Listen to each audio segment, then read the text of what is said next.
ಸಂದರ್ಭದಲ್ಲಿ ನಡೆದಂತಹ ಅಕ್ರಮದ ತನಿಖೆಗೆ ಈಗ ಸರ್ಕಾರ ಮುಂದಾಗಿದೆ. ಕೋವಿಡ್ ಅಕ್ರಮಗಳ ಬಗ್ಗೆ ತನಿಖೆ ನಡೆಸುವುದಕ್ಕೆ ದೂರನ್ನು ಈಗ ಸಲ್ಲಿಸಲಾಗಿದೆ.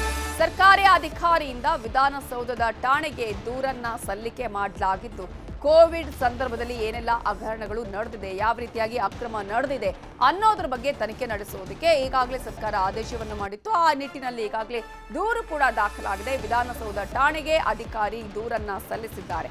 ಅಧಿಕಾರಿಯ ದೂರಿನ ಮೇರೆಗೆ ಎಫ್ಐಆರ್ ದಾಖಲಾಗಿದೆ. ಇದರಲ್ಲಿ ರಾಜಕಾರಣಿಗಳು, ಅಧಿಕಾರಿಗಳು, ಉದ್ಯಮಿಗಳ ಹೆಸರು ಕೂಡ ಈ ದೂರಿನಲ್ಲಿ ಉಲ್ಲೇಖ ಆಗಿದೆ. ಎಫ್ಐಆರ್ ದಾಖಲಿಸಿ ತನಿಖೆಗೆ ಇಳಿದಿದ್ದಾರೆ ಪೊಲೀಸರು. ಇನ್ನು ಅಕ್ರಮಗಳ ತನಿಖೆ ನಡೆಸಲು ಸರ್ಕಾರ ಹಿಂದೆಯೇ ಗ್ರೀನ್ ಸಿಗ್ನಲ್ ಕೊಟ್ಟಿತ್ತು. ಈಗ ಎಫ್ಐಆರ್ ಆಗಿದೆ. ಎಫ್ಐಆರ್ ಆಗ್ತಾ ಇದ್ದಂತೆ ಅಧಿಕಾರಿಗಳು ಸೇರಿದಂತೆ ಹಲವರಿಗೆ ಢವ ಶುರುವಾಗಿದೆ. ಕೋವಿಡ್ ಅಕ್ರಮಗಳ ತನಿಖೆಗೆ ಎಸ್ಐಟಿ ರಚನೆ ಮಾಡುವಂತಹ ಸಾಧ್ಯತೆ ಕೂಡ ಇದೆ. ಈ ಹಿನ್ನೆಲೆಯಲ್ಲಿ ಈಗ ಆ ಸಂದರ್ಭದಲ್ಲಿ ಸಾಕಷ್ಟು ಜನರ ಹೆಸರು ಕೂಡ ಕೇಳಿ ಬಂದಿತ್ತು. ಇದೇ ವಿಚಾರಕ್ಕೆ ಸಂಬಂಧಪಟ್ಟ ಹಾಗೆ ಇನ್ನಷ್ಟು ಡೀಟೇಲ್ಸ್ ಅನ್ನ ಕೊಡೋದಕ್ಕೆ ನಮ್ಮ ರಿಪೋರ್ಟರ್ ಆಶಿಕ್ ಈಗ ನೇರ ಸಂಪರ್ಕದಲ್ಲಿ ಜಾಯ್ನ್ ಆಗಿದ್ದಾರೆ. ಆಶಿಕ್, ಕೋವಿಡ್ ನ ಸಂದರ್ಭದಲ್ಲಿ ನಡೆದಂತಹ ಅಕ್ರಮಗಳಾಗಿರ್ಬೋದು, ಹಗರಣಗಳಿಗೆ ಸಂಬಂಧಪಟ್ಟ ಹಾಗೆ ನಾವು ತನಿಖೆ ನಡೆಸ್ತೀವಿ ಅಂತ ಸರ್ಕಾರ ಹೇಳಿತು, ಗ್ರೀನ್ ಸಿಗ್ನಲ್ ಕೂಡ ಕೊಟ್ಟಿತ್ತು.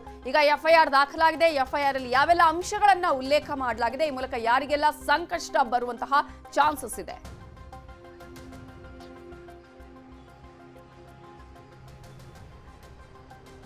ನವಿತಾ, ಕೋವಿಡ್-19 ಅನ್ನುವಂತ ತುರ್ತು ಪರಿಸ್ಥಿತಿಯಲ್ಲಿ ಆಗಿದ್ದಂತ ಸರ್ಕಾರದ ಪ್ರತಿನಿಧಿಗಳು, ಸರ್ಕಾರಿ ಅಧಿಕಾರಿಗಳು ಮತ್ತೆ ಮುಖ್ಯವಾಗಿ ಗುತ್ತಿಗೆದಾರರು ಬಹುಕೋಟಿ ಹಗರಣವನ್ನ ನಡೆಸಿದ್ದಾರೆ ಅನ್ನುವಂಥದ್ದು ಈಗ ಕೇಳಿ ಬಂದಿರುವಂತಹ ಆರೋಪ. ಹಿನ್ನೆಲೆಯಲ್ಲಿ ಕಾಂಗ್ರೆಸ್ ತನ್ನ ಹೊಸ ಸರ್ಕಾರವನ್ನ ರಚನೆ ಮಾಡ್ತಾ ಇದ್ದ ಹಾಗೇನೆ ಇದ್ರ ಬಗ್ಗೆ ಬಹಳ ಗಂಭೀರವಾಗಿರುವಂತಹ ಚಿಂತನೆಯನ್ನು ನಡೆಸಿತ್ತು. ಈ ಹಿನ್ನೆಲೆಯಲ್ಲಿ ಇತ್ತೀಚೆಗಷ್ಟೇ ನಿವೃತ್ತ ನ್ಯಾಯಮೂರ್ತಿಗಳಾಗಿರುವಂತಹ ಮೈಕಲ್ ಜಾನ್ ಡಿ ಕುನಾ ಅವರ ನೇತೃತ್ವದಲ್ಲಿ ಒಂದು ಸಮಿತಿಯನ್ನು ಕೂಡ ರಚಿಸಿ ಇದ್ರ ಬಗ್ಗೆ ಒಂದು ವರದಿಯನ್ನು ಕೂಡ ರಾಜ್ಯ ಸರ್ಕಾರ ತರಿಸಿಕೊಂಡಿತ್ತು. ಇದೀಗ ಆ ವರದಿಯನ್ನ ಆಧರಿಸಿ ರಾಜ್ಯ ವೈದ್ಯಕೀಯ ಶಿಕ್ಷಣ ನಿರ್ದೇಶನಾಲಯದ ಲೆಕ್ಕಾಧಿಕಾರಿಯಾಗಿರುವಂತಹ ವಿಷ್ಣು ಪ್ರಸಾದ್ ಅವರು ಆ ವಿಧಾನಸೌಧ ಪೊಲೀಸ್ ಠಾಣೆಯಲ್ಲಿ ಒಂದು ದೂರನ್ನು ಕೂಡ ಕೊಟ್ಟಿರುವಂತದ್ದು. ಈ ದೂರಿನಲ್ಲಿ ಬಹಳ ಸ್ಪಷ್ಟವಾಗಿ ಅವರು ಉಲ್ಲೇಖವನ್ನ ಮಾಡಿದ್ದಾರೆ.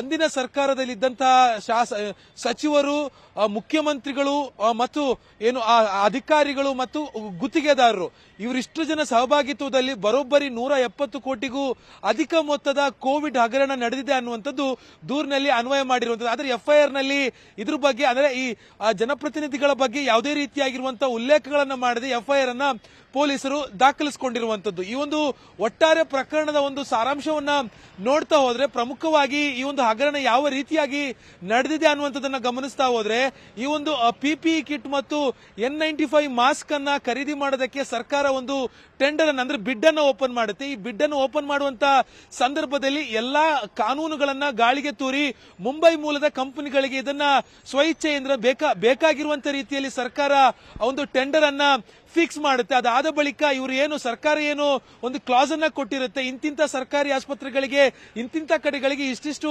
ಮೆಟೀರಿಯಲ್ ಅನ್ನ, ಅಂದ್ರೆ ಬಿಡ್ ಮೆಟೀರಿಯಲ್ ಅನ್ನ ಪೂರೈಕೆ ಮಾಡಬೇಕು ಅನ್ನುವಂತ ಒಂದು ಕ್ಲಾಸ್ ಅನ್ನ ಏನಿಟ್ಟಿರುತ್ತೆ. ಆದ್ರೆ ಆ ಗುತ್ತಿಗೆ ತೆಗೆದುಕೊಂಡಿರುವಂತಹ ಮುಂಬೈ ಮೂಲದ ಕಂಪನಿ ಈ ಒಂದು ಮೆಟೀರಿಯಲ್ ಗಳನ್ನ ಅದಕ್ಕೆ ಸಮಯಕ್ಕೆ ತಕ್ಕಂತೆ ಮತ್ತು ಆ ಒಂದು ಮೆಟೀರಿಯಲ್ ಗಳನ್ನ ಆ ಒಂದು ಸರಿಯಾದ ಜಾಗಕ್ಕೆ ತಲುಪಿಸದೆ ಸರ್ಕಾರದಿಂದ ಬಿಲ್ ಮಾಡಿಕೊಂಡಿರುವಂತಹ ಆರೋಪ ಇದೀಗ ಕೇಳಿ ಬಂದಿರುವಂತದ್ದು. Navita, thank you Ashiq Mulki ಡೀಟೇಲ್ಸ್ಗೆ.